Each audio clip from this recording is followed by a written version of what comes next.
مومنو، کیا تم امید رکھتے ہو کہ یہ لوگ تمہارے دین کے قائل ہو جائیں گے؟ حالانکہ ان میں سے کچھ لوگ کلام اللہ یعنی تورات کو سنتے پھر اس کے سمجھ لینے کے بعد اس کو جان بوجھ کر بدل دیتے رہے ہیں،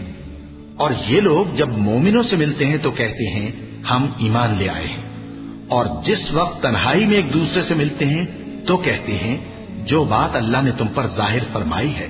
وہ تم ان کو اس لیے بتائے دیتے ہو کہ قیامت کے دن اسی کے حوالے سے تمہارے پروردگار کے سامنے تم کو الزام دیں۔ کیا تم سمجھتے نہیں؟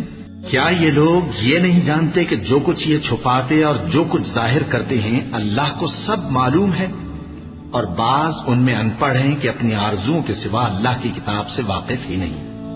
اور وہ صرف اٹکل سے کام لیتے ہیں۔ سو ان لوگوں پر افسوس ہے جو اپنے ہاتھ سے کتاب لکھتے ہیں اور کہتے یہ ہیں کہ یہ اللہ کے پاس سے آئی ہے تاکہ اس کے عوض تھوڑی سی قیمت یعنی دنیاوی منفعت حاصل کریں۔ سو ان پر افسوس ہے اس لیے کہ بے اصل باتیں اپنے ہاتھ سے لکھتے ہیں، اور پھر ان پر افسوس ہے اس لیے کہ ایسے کام کرتے